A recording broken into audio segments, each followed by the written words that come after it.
हमारे 12 घाट वाले महंत जी हैं, इस समय भोपाल में वो विशेष विराजते हैं। लाल घाटी गुफा मंदिर में श्री महंत पद पर विराजमान हैं। बड़े अच्छे गोभक्त महापुरुष हैं। उनको बहुत तेज दमा हो गया, दमा, और महाराज जी ऐसी स्थिति हो गई कि वो 5 कदम न चल सकें, 5 कदम, नई अवस्था, 5 कदम न चल सकें, इतनी जोर का दमा उखड़े। उनके गुरुदेव भगवान विराजमान थे, परम पूज्य श्री मुरलीदास जी महाराज। उन्होंने कहा, अरे भैया लाला छोरा तो कहाएगा, ये तो एकदम क्या काम करोगे, तो जवानी में ये होगी तुम्हारी हालत।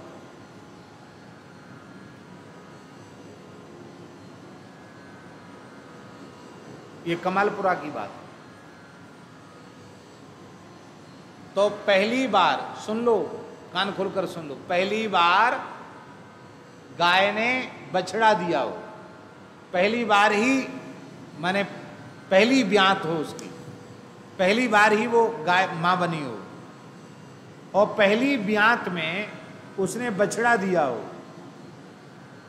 और उस समय का धारोष्ण दुग्ध,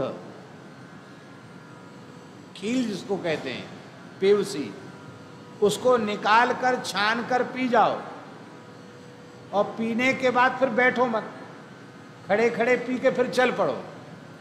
3 किलोमीटर, 4 किलोमीटर, 5 किलोमीटर, जितना चल सकते चलो। हमेशा के लिए दमा नाम की बीमारी से छुट्टी मिल जाएगी। इसका प्रमाण 12 घाट वाले महंत जी अभी भी विराजमान है। 5 कदम नहीं चल सकते थे, लेट नहीं सकते थे, इतना जोर का दमा। और गुरुजी ने कहा पी लो। महाराज जी पिया, और पीने के बाद ऐसे ऐसे कर रहे थे। बोले चलो पैदल, पैदल चले, 3-4 किलोमीटर चले, आज तक टना टन बिल्कुल ठीक। दमा फमा कहां चला गया पता ही नहीं चला। बस बात यह है कि पीने के बाद फिर बैठना नहीं है, चल पड़ना है, और उसको गरम गरम पीना है, बहुत देर तक भी रखा हुआ नहीं होना चाहिए, ये इसमें नियम है। उनके कान में तकलीफ हुई बड़ी जोर की। हम ले गए उनको मिशन, डॉक्टर ने देखा, अच्छे कान के विशेषज्ञ डॉक्टर थे, और डॉक्टर ने कहा कि अब तो मशीन लगानी पड़ेगी, कान में मशीन लगानी पड़ेगी। तो भावुक बड़े हैं, वो बड़े रोने लगे, बोले भैया बुढ़ापे में कान में मशीन लगे तो ठीक है, तो अभी अवस्था में मशीन लग जाए कान में तो ठीक नहीं है। तो राजस्थान के एक वैद्य जी हैं, उनसे उन्होंने संपर्क किया फ़ोन से, महाराज डॉक्टर तो कहते कि ऑपरेशन होगा, और नहीं तो कान में मशीन तो लगी जाएगी, और तुम्हारा तो पर्दा ही बेकार हो गया, आप कोई देसी दवाई बताओ।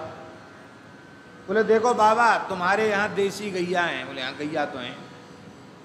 बोले बढ़िया दूध होटाओ, और दूध होटा करके पाव आध सेर दूध हो, जितना आप पी सकते हो, कम से कम आधा सेर दूध हो, उसमें देसी गाय का ताज़ा 1 तोला गाय का घी उसमें डालो, और 100 बार फेंटो उसको, और पी जाओ, और थोड़ा घी से ऐसे ऐसे यहाँ थोड़ी मालिश करो नसों पर। इसी से धीरे धीरे स्नायु ठीक हो जाएंगे, और कान का पर्दा तुम्हारा खुल जाएगा, वैद्य जी ने बताया। बोले यही दवाई है, और फिर मिलेंगे तब देखेंगे, तब फिर बताएंगे।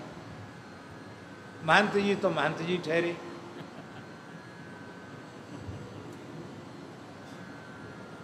उन्होंने 1-1.5 किलो दूध बढ़िया खूब औटाया, कम से कम 1.5-2 किलो दूध होगा, और 200 ग्राम कम से कम उसमें घी डाला, 200 ग्राम घी खूब फेंटा। उनकी शक्ति भी है पचाने की महाराज, वो पी गए। वैद्य ने तो बताया था 1 तोला, और वो कम से कम 200 ग्राम घी डाल के फेंट के उन्होंने पिया।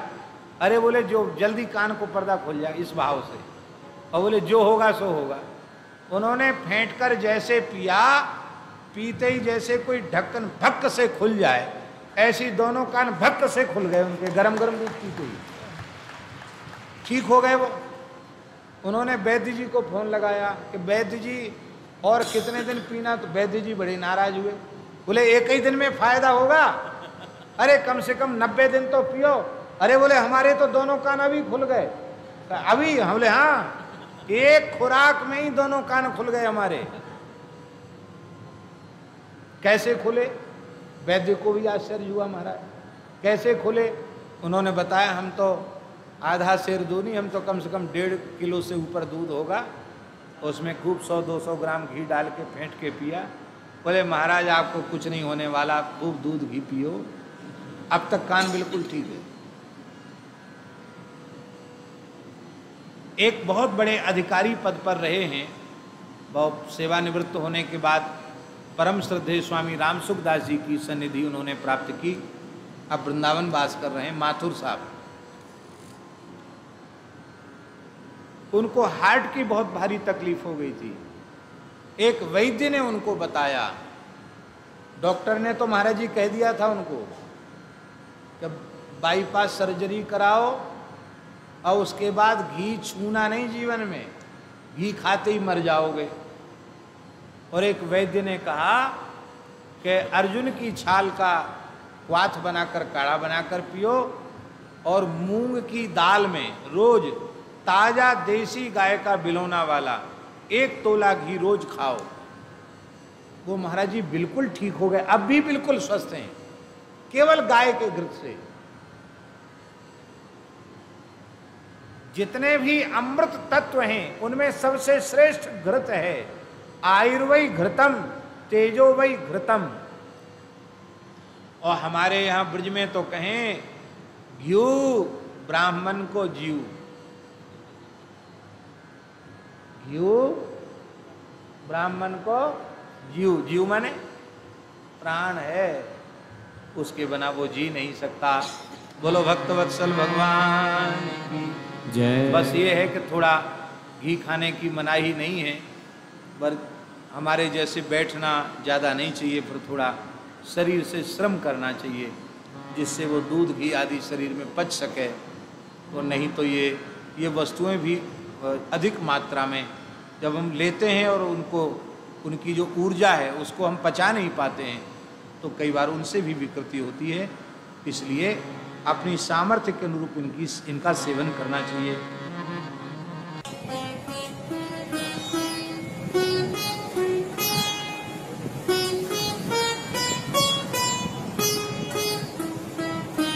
श्री सीताराम प्रतिदिन सत्संग एवं दर्शन के लिए श्री महाराज जी के ऑफिशियल चैनल को जरूर सब्सक्राइब करें।